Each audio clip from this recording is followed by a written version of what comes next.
Hi there, and thank you very much for joining us on this Legacy Wealth web chat. My name is Jen, the head of marketing.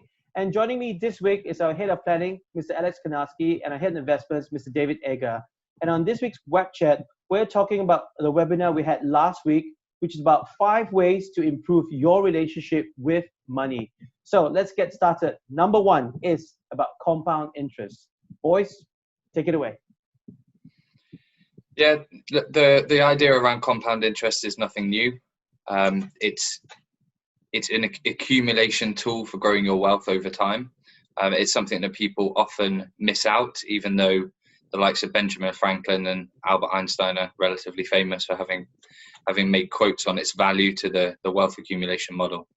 And one thing I would say on top of that is there's a very simple rule called the rule of 72 that can be used to approximate or deduce what your future wealth might look like at a reasonable interest rate, and it can also be applied to the likes of debt as well. And also another way to improve your relationship with money is what we've always talked about. It's habits. So in terms of improving your habits with money. Yeah, pay yourself first is the mantra. Make sure that you've got something set up so that you save at the start of the month before you do all of your other bits and bobs to feed yourself and your family and shelter yourself and all those slightly less important things. Obviously, saving's more important than any of them. So what are some of the important things for you, Dave? Like how much do you pay yourself every month? I know it's a bucket load of money. Yeah, well, it's hiding money from tax authorities and spouses and things like that. And then there's legitimate ways of ensuring your financial future is taken care of. And just to be clear, we're talking about the latter. Yeah, that was definitely a joke if anyone's watching about that. So we move on to the third way that you can improve your relationship with money is, of course, something that we all know, but some perhaps do it better than others. It's about budgeting.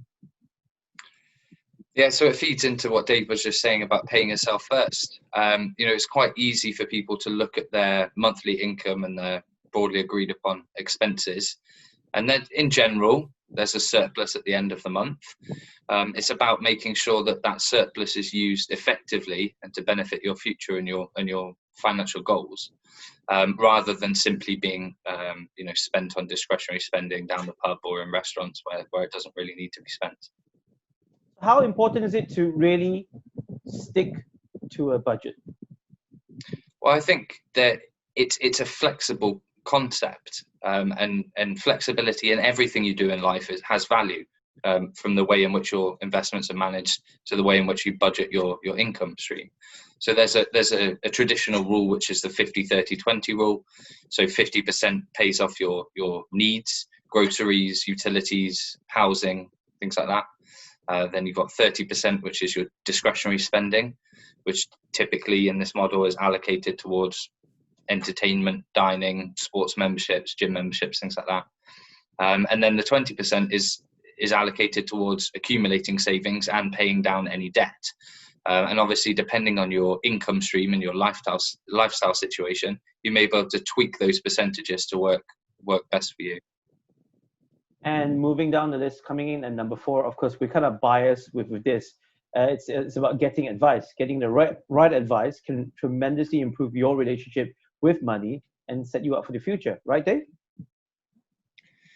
Yeah. You actually have to do some exams, and in theory, you're supposed to know what you're talking about when you put yourself forward as a financial advisor.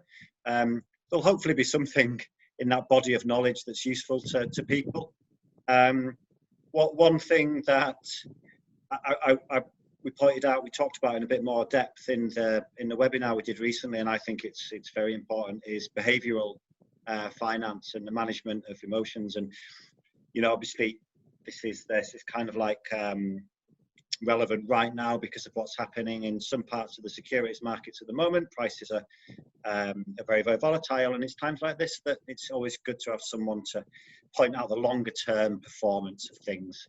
So you focus on the longer term rather than all the noise that we hear in the media and such like. So I think that's worth paying for and worth taking advice on. And finally on the list, we talk about mitigating risk. Yeah, so the idea, as Dave mentioned, prices have been volatile in many asset classes at the moment. We're in a period of borderline unprecedented low interest rates. And so there are a lot of schemes out there, a lot of investment solutions out there that might not be suitable for you, but offer you the returns that you're keen. You know, the figurehead looks good, shall we say. So, you know, part of the advice model is making sure that you understand your tolerance to risk. You understand what you're willing to put on the line in the hopes it might generate you more money in the future, albeit that there are no guarantees that that will happen. So I think risk tolerance is an important fact about mitigating any risks or undue risks to your wealth. The rule of 72 comes into play again. So, you know, if someone's promising that they're going to double your money in 2 years' time, then you can assume that that's a very high risk investment, as a general rule of thumb. And just making sure that you have access to your wealth when you might need it. So time horizons, investment horizons are very important, but making sure that the structure that your wealth is held in has a liquidity aspect to it. So should anything, you know, this year we've seen people in Singapore having to repatriate back to their home countries because of the economic climate, you know, following the outbreak of coronavirus. So people whose money is locked up and they can't access it to repatriate back home or invest into a property or get set up in another country is going to cause them a problem. So making sure that you have liquid access to your wealth is important. All right, gents, many thanks for that. And thank you for watching. So that was just an overview of our webinar last week. And the topic was 5 ways to improve your relationship with money. And just a recap of what we talked about, compound interest, habits, budgeting, getting advice, and mitigating risks. Now, if you'd like to take a look at the webinar, we could send it to you. Just make sure you look for us on Facebook or LinkedIn, or get in touch with us via our website at legacywealth.sg. Many thanks, guys. Any last words, Alex? Nothing from me, I'm afraid. Dave, you know, you've always got lots to say. Do you want to have the last word? Say goodbye? Yeah, just great job as always, Jen. Keep it up, mate. So sincere. So sincere. But thank you all for watching, and we'll see you real soon. Take care. Bye-bye.